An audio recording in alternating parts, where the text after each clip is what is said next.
지휘하시는 모험의 인생이라는 제목으로 말씀을 나누도록 하겠습니다. 로마서 1장 16절 17절에 보면 사도 바울이 하박국 2장 4절의 말씀을 인용하면서 복음의 핵심 진리를 이렇게 선언합니다. 오직 의는 믿음으로 말미암아 살리라. 이렇게 선언하죠. 이 말씀은 두 가지 의미가 있는데요. 첫 번째는 모든 사람은 오직 믿음으로 하나님 앞에 나아갈 수 있고 또 하나님 앞에 의롭게 설 수 있다는 것입니다. 그리고 두 번째, 믿고 난 이후에도 우리는 지속적인 믿음의 결단으로 살아가야 한다는 것입니다. 그렇다면 믿음으로 사는 삶이란 어떤 삶일까? 우리가 질문해 볼 필요가 있습니다. 우리의 삶의 현장에서 구체적으로 어떤 의미를 가질까? 여러분 질문해 볼 필요가 있는데요. 스위스의 한 정신과 의사이자 또 기독교 심리학자였던 폴 투르니에라는 사람이 쓴 저서 중에 모험으로 사는 인생이라는 책이 있는데 이 책에 보면 그 서두에서 이렇게 폴 투르니에가 말하고 있습니다. 인생이란 하나님이 지휘하시는 모험이다. 인생이란 하나님이 지휘하시는 모험이다. 믿음으로 산다고 하는 것은 하나님이 이끄시는 모험의 삶에 비유할 수 있을 것입니다. 그러고 보면 우리의 삶을 가만히 생각해 보면 모험의 연속이 아닐 수가 없죠. 엄마의 포근한 품 안에만 머물러 있다가 처음으로 엄마의 품을 떠나서 어린이집에 간다고 하는 것은 그 아이에게 인생 처음 모험일 수 있습니다.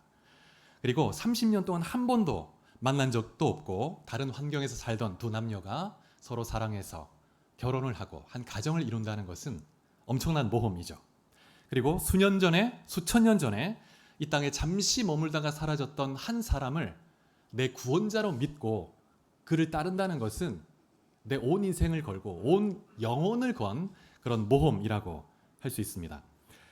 그래서 우리는 인생 가운데서 우리 안에 두려움을 갖게 하는 많은 여러 가지 상황에 직면하면서 살아가고 있죠. 그런 상황에서 우리는 무언가를 선택해야 되는데 많은 사람들은 안전함을 택합니다.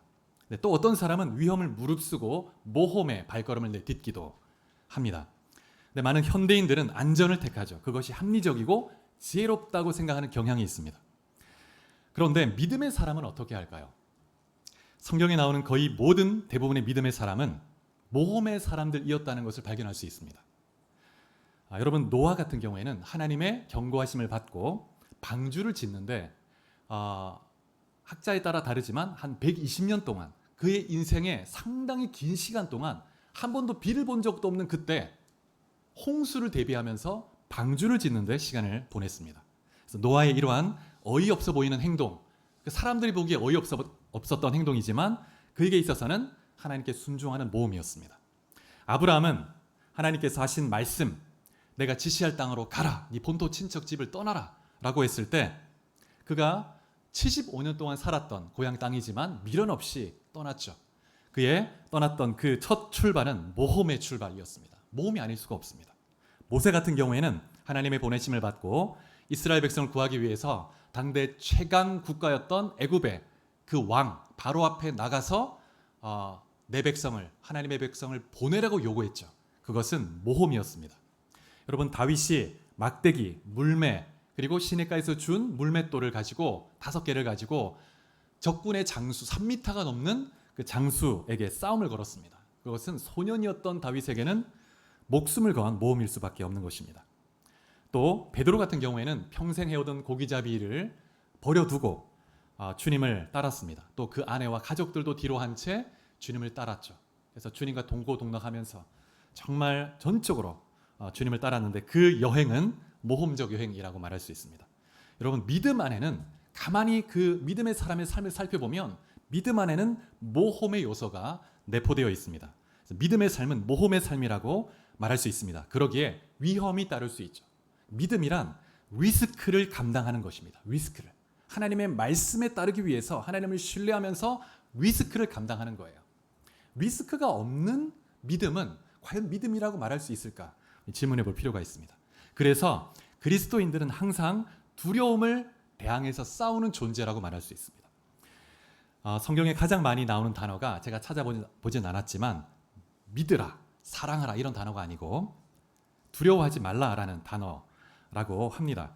이것은 우리 그리스도인의 삶이 어떤 삶이 되어야 하는지를 잘 보여주죠. 여러분, 우리가 살아가는 삶의 방식은 우리가 믿는 하나님의 크기에 따라 달라집니다. 내가 믿는 하나님이 얼마나 크신가에 따라서 우리의 삶의 방식이 완전히 달라지는 거예요. 우리가 살아가는 데 있어서 겪는 많은 문제들은 사실 내가 믿는 하나님이 너무 작아서, 내가 믿는 하나님이 너무 작은 거예요. 그래서 문제가 되는 것입니다. 그런데 하나님이 말씀으로 이 천지를 창조하셨다는 것, 그리고 하나님 우리를 너무 사랑해서 독생자들을 이 땅에 보내서 십자가에 죽게 하셨다는 것, 십자가에 죽게 할 만큼 나를 사랑한다는 것을 우리가 안다면, 진짜 믿는다면 문제될 것이 아무것도 없습니다. 하나님은 전능하시고 그 전능하신 하나님이 독생자들을 십자가에 죽게 할 만큼 나를 사랑한다. 그러면 뭐 게임 끝나는 거죠. 더 이상 문제될 것이 없습니다. 문제는 그 하나님을 온전히 신뢰하지 못한다는 데 문제가 있습니다. 그런 의미에서 우리가 오늘 읽었던 이 본문의 말씀은 우리가 너무나 잘 아는 말씀이지만 우리가 새롭게 이 말씀을 볼 때 너무나 큰 도전 또 위로도 줍니다. 그래서 오늘 이 말씀을 통해서 여러분 각자에게 주시는 주의 세미한 음성을 듣고 주께 가까이 나가는, 또 믿음으로 여러분의 발걸음을 내딛게 되는 귀한 시간 될 수 있기를 축복합니다. 예수님께서 오병이어의 기적을 행하신 다음에 제자들을 재촉해서 배를 타고 건너편으로 건너가라 이렇게 말씀하십니다. 그래서 베드로와 다른 제자들이 예수님 없이 제자들끼리만 배를 타고 이제 항해를 시작했습니다. 이때 예수님은 무리를 다 보내시고 나서 산에 올라가서 이제 기도하셨다고 말씀하고 있습니다. 그래서 제자들이 배를 타고 항해를 시작한 후에 얼마쯤 지났을 때 갑자기 바람이 거세게 불기 시작했습니다. 그래서 24절에 보면 이 제자들이 물결로 인해서 고난을 당했다 이렇게 말하고 있습니다. 제자들이 사력을 다해서 아무리 노를 저어봐도 배를 통제할 수가 없었습니다. 자연을, 이 바람을, 파도를 통제할 수가 없었습니다. 제자들이 이 폭풍 속에 살 수 있는 일이라고는 배 한쪽 구석에서 뭔가를 붙들고 물을 막 퍼내기도 하면서 침몰만 하지 않았으면 좋겠다. 야, 죽으면 어떡하나. 그러면서 벌벌 떨고 있었을 것입니다. 그런데 밤 사경이 됐을 때, 밤 사경쯤에 누군가가 그 폭풍 속에서 파도가 막 높이 치는데 파도를 밟으면서 걸어오는 것이 보였죠. 이 사경이라는 것은 그 시간이 새벽 3시부터 새벽 6시경을 의미합니다. 그렇다면 제자들은 지금 거의 밤새도록, 해가 지기 전에 지금 항해를 시작했는데 거의 밤새도록 지금 이 파도와 싸웠다는 것이 됩니다. 그래서 너무나 지금 지치고 너무나 힘들고 두려움 속에서 지금 있는 거죠. 그런데 그렇게 지쳐 있는데 사람의 형체를 한 누군가가 물리를 걸어오는 거예요. 처음으로 누군가가, 사람이 물리를 걸어오니까 유령으로 생각한 것입니다. 그래서 복음서에 보면 유령으로 생각했다 이렇게 말하기도 합니다. 무서워서 소리를 질렀죠. 이 장면을 볼 때 우리가 이런 질문을 해볼 필요가 있습니다. 예수님이 왜 새벽 3시경, 칠흑같이 어두운 이 밤에 물리를 걸어 다니셨는가? 이 본문 말씀을 마가복음 6장에 보면 48절에 우리가 한번 찾아볼까요? 마가복음 6장 48절.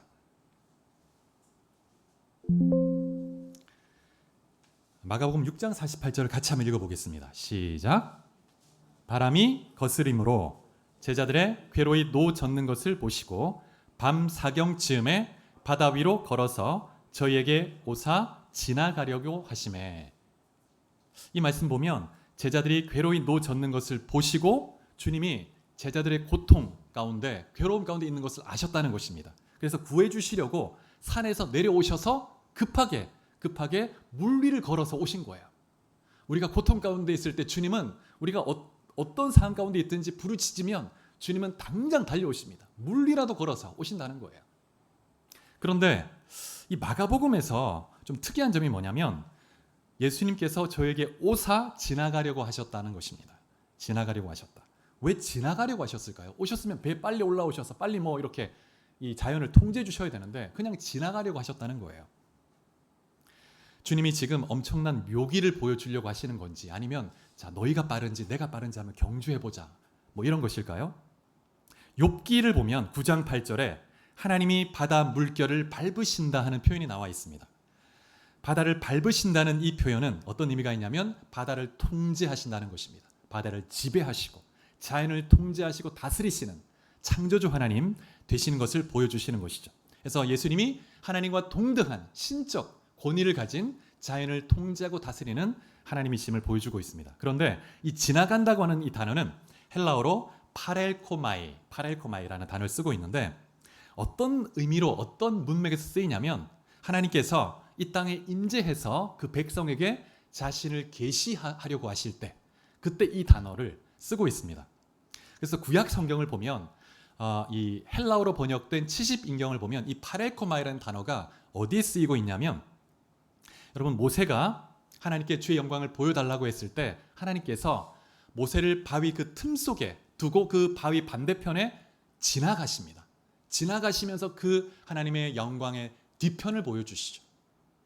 그리고 열왕기상 19장에 보면 엘리야가 이세벨의 그 살해 협박이 두려워서 도망을 갑니다. 그래서 광야로 가서 이제 호렙산에 가는데 그때 동굴에 숨어 있습니다. 그때 이제 하나님께서 동굴에서 나와서 내 앞에 서라 이렇게 말씀하시는데 그때 이 엘리야가 그 하나님 앞에 동굴 앞에 섰을 때 하나님이 지나가십니다. 지나가세요. 그러면서 자신의 영광을 보여주시고 세면 음성을 들려주셨죠. 그래서 지금 주님께서 물리를 걸어서 제자들 곁을 지나가신다는 이 단어는 어떤 뜻이냐면 주님 자신의 그 신적 영광을 계시해 주는 것입니다. 제자들에게 이전에 알지 못했던 주님의 모습을 보여주는 것입니다. 그래서 하나님의 아들로서의 영광, 권세를 보여주시는 것이죠. 자, 그래서 이렇게 물리를 걸어오시는 예수님을 제자들이 보고 두려워하니까 주님이 27절에 이렇게 말씀하십니다. 안심하라, 나니 두려워하지 마라. 나다 두려워하지 마, 나야. 때로 주님이 우리에게 다가오실 때 우리가 못 알아보죠. 막 두려워합니다. 근데 그 폭풍 속에서 주님이 선명하게 그 폭풍을 지배하면서 나와 함께 하시고 내게 다가오시고 날 붙들어 주시는 그런 분이십니다. 우리 영의 눈을 떠야 되는 것이죠. 근데 주님이 이렇게 다가왔을 때 제자들이 어떻게 반응합니까? 모든 제자들이 배 한쪽 구석에서 두려워 떨면서 벌벌 떨고 있습니다. 아무것도 하지 못하고 아무 말도 못하고. 근데 유독 베드로가 주의 이 말씀을 흘려보내지 않고 반응하기 시작하는 거예요. 반응. 여러분 믿음은 반응하는 것입니다. 예배가 뭐냐면 반응하는 것입니다. 하나님의 말씀에 대해서 인격적으로 반응하고 엎드리고 나아가는 것이죠. 베드로가 뭐라고 얘기하냐면 불쑥 말을 내뱉는데 주여 만일 주님이시거든 나를 명하사 물 위로 오라 하소서. 여러분 이 세상 그 누가 이런 말을 할 수 있었겠습니까? 베드로가 왜 물속에 곧장 뛰어들지 않고 주님께 물었을까요? 그냥 주님이 물리를 걸으시네 나도 한번 물리를 걸어보자. 주님이 뭐 살려주시겠지. 그러면서 막 어떤 무모하게 객기 부리면서 나도 한번 해보자. 그런 어떤 모험에 대한 이야기가 아니죠. 이 말씀은 순종에 대한 말씀임을 우리가 기억할 필요가 있습니다. 베드로는 그가 배 밖으로 나가기 전에 먼저 주님께 물은 거예요. 주님, 만약 주님이시라면 나를 명하사 오라 하소서. 그러면 내가 그 말씀에 의지해서 주님께로 걸어가겠습니다. 여러분 마태복음에서 이 복음서의 저자는 위험을 감수하는 용기 그 자체, 모험심 그 자체 거기에 찬사를 보내는 것이 아닙니다. 그래서 하나님이 찾으시는 사람은 뭐 번지 점프를 하고 스카이 다이빙을 하고 아주 막 모험을 즐기는 그런 사람 자체를 하나님이 찾으시는 것이 아니고 하나님 말씀에 순종하기 위해서 기꺼이 리스크를 감당하는 사람, 기꺼이 모험을 감당하는 사람, 그런 사람을 찾으신다는 것입니다. 29절에 보면 베드로가 주님의 분명한 응답을 듣고 나서 물리로 발을 내딛는 것을 볼 수가 있죠. 누가복음 5장 5절에 보면 우리가 잘 아는 말씀이 나오는데 베드로가 처음 주님을 인격적으로 만나는 장면인데 그때 베드로가 밤새 그물을 던져서 물고기를 잡으려고 했지만 한 마리도 못 잡았습니다. 그래서 굉장히 낙담한 가운데서 그물을 정리하고 있었는데 주님이 뭐라고 하십니까? 깊은 데로 가서 그물을 던지라고. 다시 또 한번 던져봐라. 얘기하는 거예요. 그때 베드로가 뭐라고 하냐면 밤새 자기가 노력했음에도 불구하고 실패했습니다. 또 던진다고 뭐 또 고기가 있을까? 오늘은 고기가 없는 날인가 보다. 베드로는 고기 잡는데 전문가거든요. 예수님은 목수입니다. 목수가 와서 이렇게 전문가가 다른 전문가에게 얘기하는 건 매너가 아니거든요. 근데 베드로가 그런데 그 주의 말씀에 의지해서 그물을 내리리이다. 말씀에 의지해서 그물을 던지는 거예요. 여러분 믿음의 사람이 감행하는 모험은 순종의 모험이라는 것을 믿으시기 바랍니다. 예수님은 종종 제자들이 힘든 상황, 굉장히 난처하고 어려운 상황에 처하도록 밀어 넣으시고 그들이 어떻게 반응하는가를 보십니다. 요한복음 6장에 보면 오병이어의 기적이 나오는데 예수님이 산에 오르셔서 제자들과 함께 앉아 있는데 그때 남자들만 5천 명이 모여들었습니다. 수만 명의 사람이 모였죠. 굉장히 지쳐 있었고 그 사람들이 굶주려 있었습니다. 이때 예수님이 빌립에게 이렇게 질문을 던지세요. 우리가 어디서 떡을 사서 이 사람들을 먹이겠느냐? 우리가 어떻게 이 사람을 먹일까? 이렇게 주님이 질문을 던졌습니다. 그러니까 빌립은 이렇게 돈 계산에 빠른, 아마도 이과 계열의 T형 사람인 것 같아요. 그래서 계산을 쫙 하기 시작합니다. 그러면서 아마 200데나리온 어치 빵을 사도 모자랄 것 같습니다. 이런 계산을 하는 거예요. 근데 사실 주님이 이렇게 물어보실 때 빌립을 시험하기 위해서 물어보셨다고 말하고 있습니다. 이미 주님은 다 계획이 있으세요. 그러면서 제자들의 반응을 보기 원하셨고 제자들의 마음속에 믿음을 일으켜주기 원하셨습니다. 여러분, 베드로가 주님께 나를 명하사 물리로 오라 하소서 이렇게 질문했을 때 주님은 어쩌면 바로 그런 질문을 원하셨는지도 모릅니다. 그래 베드로, 내가 그런 질문을 원하는 거야. 그런 믿음의 반응을 내가 보고 싶다. 이렇게 말하는지도 모르겠습니다. 그래서 주님이 그런 베드로의 요청에 주님이 기다렸다는 듯이 흔쾌히 오라 말씀하신 것이죠. 그래서 베드로가 그 말씀을 듣자마자 물리로 발을 내디딘 것입니다. 오늘 본문 28절 29절 말씀 우리 같이 한번 더 읽어볼까요?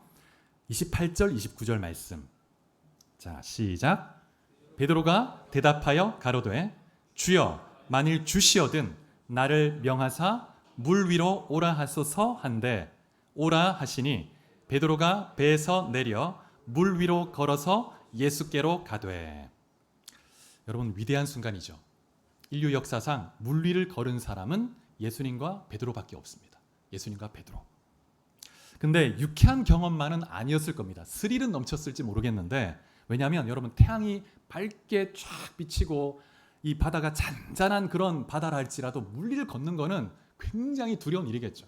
주님이 눈앞에 계셔도. 그런데 지금은 정말 이 파도와 바람이 엄청나게 몰아치고 있고 어두운 그런 밤이 새벽이죠. 그런데 그런 순간에 물 위를 걷는다는 것 얼마나 두렵겠습니까? 여러분, 이 시간 여러분이 한번 베드로로 자신을 한번 이입해 보십시오. 내가 베드로다 한번 생각해 보십시오. 그래서 여러분, 배 밖에 지금 높은 파도가 확 일어나고 있습니다. 정말 삼킬 것처럼 파도가 막 덮치고 있습니다. 물이 계속 배 안에 들어와서 배가 침몰할 것 같아요. 세찬 바람이 얼굴을 쉴 새 없이 막 때리고 있습니다. 확 막 불고 있죠. 그런데 주님이 파도를 밟으시면서 여러분 앞을 지나가고 계십니다. 그 주님께서 여러분을 일생일대 모험으로 초청하시는 거죠. 오라, 물 위로 오라고 말씀하시는 거예요. 여러분, 이때 여러분 무엇을 선택하시겠습니까? 배를 선택하시겠습니까? 아니면 물을 선택하시겠습니까? 배에 그냥 머물러서 배를 딱 붙들고 있겠습니까? 아니면 주님을 보면서 물 위로 발을 내디디시겠습니까? 여러분, 이 배는 안전하고 우리를 위험으로부터 보호해 줄 수 있는 어떤 것이죠. 근데 배 밖으로 나가면 여러분, 물 안으로 빠져들 가능성이 과학적으로, 물리적으로, 이성적으로 거의 확실해 보이죠. 그런데 주님이 초청하십니다. 만약 우리가 배 밖으로 나가지 않는다면 물 위를 걷지는 못합니다. 우리가 예수 그리스도를 믿고 믿음으로 살아가기 시작한다는 것은 내가 그동안 내 발로 디뎠던, 내가 안전하다고 생각하고 붙들었던 그것을 내려놓고 내 안정감과 신뢰 기반을 하나님의 말씀에 두는 것입니다. 그래서 그렇게 주님께 나아갈 때 우리가 주님과 동행하며 우리 믿음이 자라가고 주의 거룩한 도구로 쓰임받을 수가 있죠. 여러분, 이 시간 여러분 자신에게 한번 질문해 보시기 바랍니다. 나의 배는 무엇인가? 내가 의지하고 주님보다 더 의지하고 붙들고 있는 것, 내가 안정감을 누리는 그것이 무엇인가? 그래서 놓지 못하는 것. 여러분, 배는 여러분이 유혹받을 때, 또 인생의 폭풍을 만났을 때 내가 즉각적으로 의지하게 되고 생각하게 되는 그 어떤 것입니다. 정말 인생의 고난과 인생의 파도를 만났을 때 즉각적으로 의지하게 되는 것. 그래서 그 모든 것을 뒤로 하고 믿음으로 발걸음을 내디디려고 하는데 내 뒤에서 내 뒷덜미를 딱 붙들면서 가지마, 그러면 죽어, 가지마 이렇게 외치는 게 뭔가? 여러분, 성경 인물 한번 생각해 보면 예수님께서 한 부자 청년이 찾아왔을 때 이렇게 말씀했습니다. 너에게 있는 걸 다 팔아서 가난한 사람들에게 나누어 주고 그리고 와서 나를 쫓으라, 이렇게 말씀하십니다. 근데 이 청년이 근심하면서 돌아갔죠. 왜냐하면 이 청년은 돈이 너무 많았습니다. 그래서 이 청년에게 있어서 배는 돈이라고 말할 수 있습니다. 이 돈은 그에게 안전과 미래를 약속해주는 어떤 버팀목 같은 거죠. 안정감을 줍니다. 그래서 이 부자 청년은 돈이냐 아니면 예수님이냐 이 귀로에서 예수님을 버리고 돈을 선택한 거예요. 어떤 의미에서 이 청년에게 있어서 돈은 정말 요트와 같은 아주 화려한 요트 같은 거라고 말할 수 있겠습니다.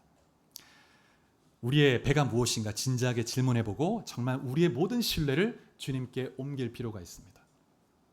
우리 다시 오늘 본문으로 돌아가서 베드로가 물 위를 걷는 동안에 정말 그 순간, 잠시 그 순간에는 예수님과 자신만 있는 것 같았을 겁니다. 그래서 내가 제자 되길 잘했구나. 야, 이런 모험, 이런 스릴 있는 정말 자연을 초월하는 일을 내가 경험하다니. 희열을 느꼈을 겁니다. 그런데 어느 순간 조금 걸어가다 보니까 이제 현실이 눈앞에 들어오는 거예요. 처음에는 믿음으로 발걸음 내디뎠는데 이게 현실이지 않습니까? 바람 소리가 확 귀에 들리고 파도가 확 막 덮칠 것 같습니다. 그래서 주님을 바라보다가 이 시선이 어디를 향했냐면 바람과 파도로 향한 것입니다. 그래서 베드로가 어떻게 되냐면 물속으로 빠져 들어가기 시작하는 것이죠. 여러분, 신앙은 관점입니다. 신앙 관점. 내가 무엇을 바라보고 나갈 것인가. 우리가 초점을 놓치지 않고 정말 주님을 바라보고 나가면 넘어지지 않습니다. 실패하지 않습니다. 실패는 결국 영적 침체, 인생의 실패는 우리의 초점이 마땅히 바라보아야 할 것을 바라보지 않고 다른 것을 바라볼 때 그때 영적 침체가 시작되고 인생의 실패가 시작되는 것이죠. 그래서 처음에 우리가 무언가를 시작할 때는 소망으로 가득 차서 믿음으로 뭔가를 막 합니다. 하는데 조금 뭔가 이제 시도하다가 실패가 어떤 어려움이 닥쳐오고 예상치 못한 장애물도 다가오죠. 그러면 그 현실의 찬바람을 맞을 때 두려운 거예요. 그래서 내 마음속에 늘 의지하던 그 어떤 육적인 내 배가 올라오는 것입니다. 그래서 그 배를 떠나기가 무섭고 떠나지 않으려고 하는 것이죠. 여러분, 베드로가 바람을 보기 시작했을 때 물속에 빠져 들어가기 시작했죠. 그때 놀라서 베드로가 소리를 지릅니다. 주여 나를 구원하소서. 나를 구원하소서. 이 광경을 보고 그 배 안에 있었던 제자들이 어떻게 생각했을까요? 아마 비웃었을 겁니다. 근데 그럴 줄 알았다. 뭐 이렇게 평소에 좀 막 나대고 설치더니 물에 빠져가는 거 보고 베드로를 보고 비웃고 조롱하고 실패자로 생각했을 것입니다. 그래서 많은 사람들이 이런 실패가 두려워서 믿음으로 리스크를 감당하며 주님께 나가지 못하는 거예요. 실패했다가 사람들이 조롱하면 어떡하나, 비웃으면 어떡하나, 수치당하면 어떡하나. 여러분, 베드로가 실패자일까요? 여러분, 우리가 되게 인생에서 성공이냐 실패냐 할 때 그것을 그 사건 자체로 보는 경향이 있는데 사건 자체가 실패다, 성공이다 그런 것은 없습니다. 항상 그 사건에 대한 내 해석이 우리가 실패로 보거나 성공으로 보거나 내 관점에 달린 것이죠. 여러분, 그 조너스 솔크라는 소아마비 백신을 만든 의사가 있는데 이 의사가 이 백신을 만들기 위해서 수백 번의 실험을 엄청나게 실패를 했다고 합니다. 한 번 실험을 하기 위해서 그 실험 준비하는데 엄청난 재정도 들고 쉽지가 않은데 수백 번을 실패를 했습니다. 근데 이제 마침내 성공을 했죠. 이후에 기자들이 이런 질문을 했다고 합니다. 수백 번을 실패하는 동안 기분이 어땠습니까? 그러자 이 솔크가 저는 한 번도 실패한 적이 없고 어떻게 해야 이 소아마비 백신이 만들어지지 않는지를 알았을 뿐입니다. 이렇게 하면 안 되는구나 라는 것을 발견했다는 거예요. 관점이 완전히 다른 거죠. 여러분, 윈스턴 처칠 이런 일화가 있는데 이 2차 대전이 끝나고 나서 전쟁에 승리하고 나서 한 기자가 처칠에게 이렇게 물었습니다. 당신이 나치 독일에 대항해서 이 대항 제국을 이끌며 이렇게 승리할 수 있었던 비결이 뭡니까? 그런 원동력이 뭡니까? 질문했는데 처칠이 아주 의외의 대답을 했다고 합니다. 초등학교 때 1년을 재수한 경험이다. 너무 공부를 못해가지고 한 해를 꾸른 거예요. 한 해를 다시 공부한 거예요. 이 경험이 내 인생의 기반이 됐다. 그 실패가. 그런데 이런 또 질문을 했다고 합니다. 그러면 초등학교 때 진급에 실패했단 말입니까? 그러자 처칠이 이렇게 대답을 하죠. 저는 살면서 어떤 실패도 하지 않았습니다. 단지 올바로 할 수 있는 두 번째 기회를 얻었을 뿐입니다. 참 보면 성경의 인물도 그렇고 위대한 역사의 그런 획을 그었던 사람들은 보면 일단 관점이 다릅니다. 관점이. 이 삶을 보는 관점이 다르고 똑같은 상을 보는 관점이 완전히 다른 거예요. 모든 사람이 실패로 보는데 자신은 실패가 아닙니다. 바르게 할 수 있는 또 다른 기회를 얻은 것으로 보는 거죠. 여러분, 물 위를 걷다가 바람을 보고 두려워하다가 물에 빠졌던 이 베드로가 실패자라고 말할 수 있을까요? 여러분, 분명히 우리가 실패라고 생각하는 이 사건들은 우리에게 수치를 가져다 주기도 합니다. 부끄러워요. 그런 것이 두렵죠. 그때 그러한 감정들을 직면하는 것이 쉽지 않습니다. 그러나 베드로는 그런 두려움을 두려워하지 않았고 이 경험이 그를 더 한층 더 성숙하게 만들었을 겁니다. 분명히. 이 폴 투르니에가 그 모험으로 사는 인생에서 이렇게 쓰고 있습니다. 하나님은 우리가 확신을 갖지 못하고 분명히 인식하지 못하더라도 심지어 실패나 실수를 통해서도 우리를 인도하신다. 성공과 실패보다 더 중요한 것은 우리의 삶을 통해 하나님의 뜻이 이루어지는 것이다. 내가 생각할 때는 이거는 진짜 실패고 좌절이다. 야, 이제 끝이다. 그러나 그 가운데서 하나님은 그것은 실패가 아니야. 내 뜻이야. 이렇게 말한다면 그것은 성공인 거예요. 성공인 거예요. 관점이 완전히 다른 것이죠. 그래서 여러분, 어떤 의미에서 그리스도 안에 있는 자에게 결코 실패는 없다고 말할 수 있습니다. 모든 것을 합력해서 선을 이루시는 하나님의 그 손길이 있기에. 하나님께서 때로 우리의 인생길에 오르막길을 오르게 하시죠. 인생의 오르막길을. 그냥 평지로만 인도해 주시면 좋겠는데, 순탄하게. 근데 오르막길을 오르게 하시고 때로는 가파른 절벽을 올라가게 하시죠. 너무 막 힘들고 그냥 포기해버리고 싶은, 떨어지면 죽을 것 같은 그 절벽을 기어 올라가게 하시죠. 왜 그렇게 하실까? 그런데 여러분, 이 평지에서는 볼 수 없는 놀라운 그런 광경들을 이 언덕을 올라가면서, 절벽을 기어 올라가면서 그곳에만 볼 수 있는 것이 있습니다. 그곳에서만. 여러분, 배 안에 머물러 있었던 이 제자들, 다른 제자들은 실패해서 바다에 빠지는 그런 위험을 감수하고 싶지가 않았죠. 그들은 주님을 의뢰하는 믿음으로 리스크를 감당하며 성숙하는 것보다는 안전을 택한 것입니다. 내가 고수해왔던 그 방식을 택한 거예요. 그들은 믿음으로 모험하면서 주님을 만나는 베드로를 그냥 멀리서 지켜보기만 해야 됐습니다. 여러분, 어쩌면 그냥 안전하게 내가 늘 머물러 왔던 배 안에 그냥 계속 머물고 싶어 하는 그런 분들도 계실 수 있습니다. 내가 오랫동안 붙들어 왔던 사고방식, 삶의 패턴, 환경, 그냥 그렇게 머물고 싶을 때가 있습니다. 배 안이 더 익숙하고 더 편하고 안전해 보이거든요. 내가 늘 이렇게 머물러 왔던 것. 그런데 여러분, 기억할 것은 이런 분들은 배 밖으로 나가기 위해서 나가지 않을 때 또 다른 대가 지불이 있다는 거예요. 배 밖으로 나갈 때 리스크를 감당하는 대가 지불이 있는 것처럼 배 안에 머물 때 따르는 대가 지불이 있습니다. 뭘까요? 성장 불가라는 대가 지불이 있습니다. 성장하지 않습니다. 정체되어 있고 틀 속에 갇혀 있는 거예요. 그래서 여러분, 하나님의 말씀에 순종하기 위해서 믿음으로 발걸음을 내딛는 그 사람에게 위험이 따를 수 있고 두려움도 수반될 수 있습니다.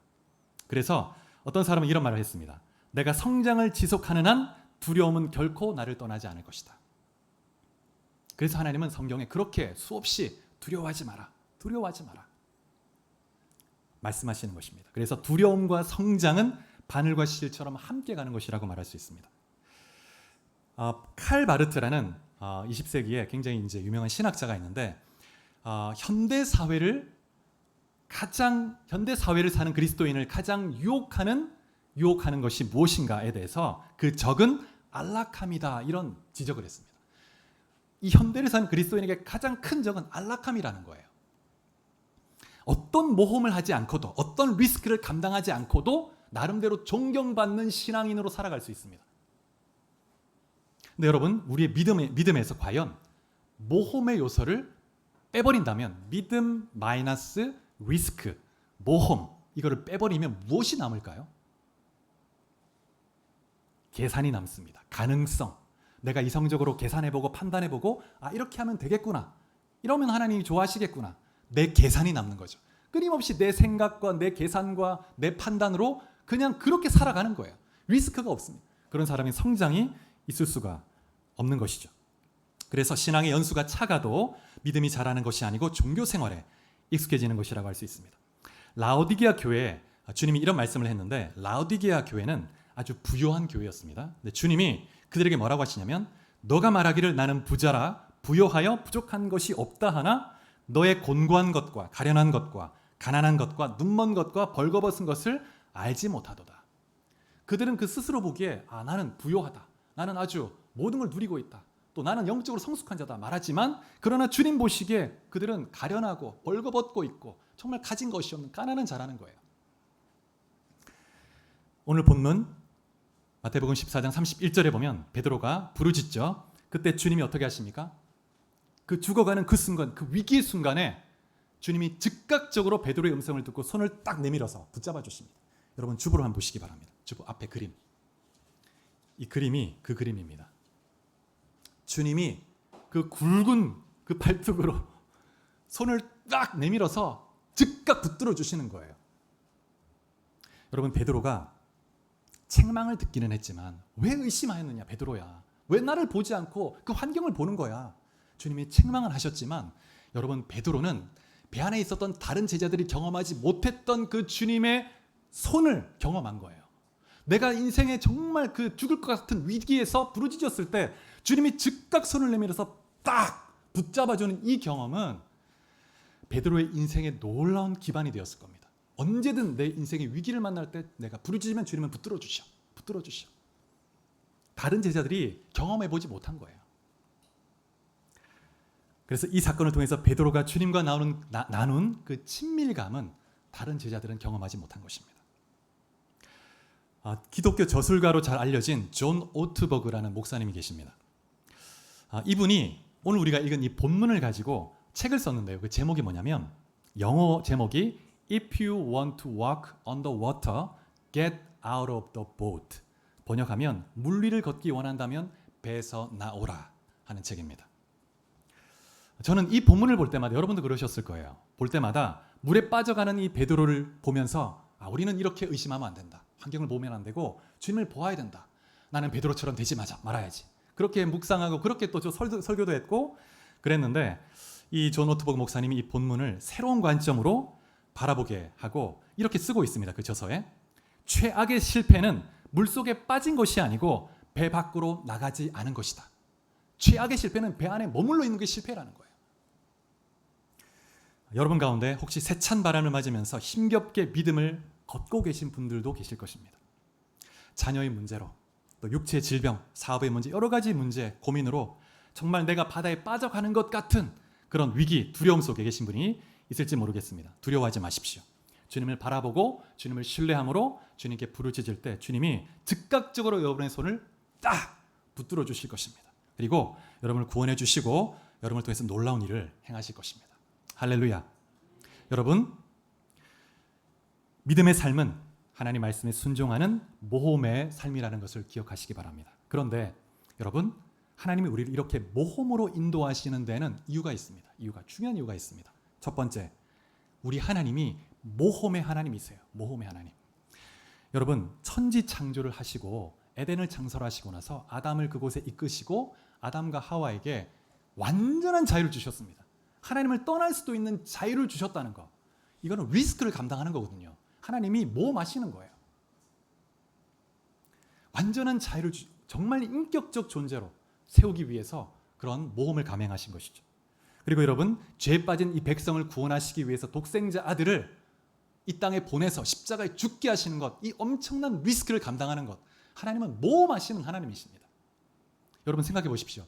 제자들이 3년 동안 예수님을 따라다녔는데 3년 이후에 주님이 이 승천하시기 직전의 제자들의 모습은 너무 무력하고 너무 연약해요. 주님의 부활을 보았음에도 숨어서 그냥 아무것도 못하고 있습니다. 자기들도 잡히면 어떡하나 숨어 있었습니다. 근데 그런 제자들에게 주님이 지상 명령을 맡기고 그냥 떠나버리셨습니다. 모험이죠, 모험. 우리 하나님은 모험의 하나님이시죠. 우리에게 기꺼이 모든 것을 일임하시고 우리를 통해서 주님의 놀라운 뜻을 이루기 원하십니다. 두 번째, 하나님이 우리를 모험으로 인도하시는 이유는 모험을 통해서 성숙하기 때문입니다. 여러분, 성장한다는 것은 결코 우리 종교적 행위를 반복하는 것이 아닙니다. 그것은 익숙해지는 것이지 성숙하는 것이 아니죠. 성장은 하나님을 전적으로 신뢰하는 인격적 신뢰를 의미하는 것입니다. 성장해 갈수록 하나님을 더 온전히 신뢰하게 됩니다. 신뢰하게 되죠. 여러분, 이러한 삶은 날마다 두려움과 싸우는 힘겨운 싸움일 수 있지만 그 두려움 가운데서 우리는 더 주님을 의뢰하게 되고 더 의뢰하게 되고 주님을 더 친밀히 만나고 주님을 닮아가게 되는 것입니다. 그래서 우리가 인격적, 영적 성숙을 위해서 하나님이 모험의 상황으로, 고난의 상황으로 몰아가시는 거예요. 그래서 우리가 믿음으로 반응하기를 원하십니다. 세 번째, 하나님이 우리를 모험으로 인도하시는 이유가 있다면 안전함이라는 틀 속에 우리를 가둬두고 크고 위대한 하나님을 경험하지 못하게 하려고 하는 이 세상의 삶의 방식을 깨뜨리기 위해서. 이 세상은 우리를 안전한 틀 속에 가두어두고 하나님을 경험하지 못하게 방해합니다. 여러분, 현대사회에서 믿음으로 산다는 것은 자칫하면 합리적인 사고로 우리가 잘 인간적 가능성을 따져보고 생활하는 그런 삶으로 왜곡될 수도 있습니다.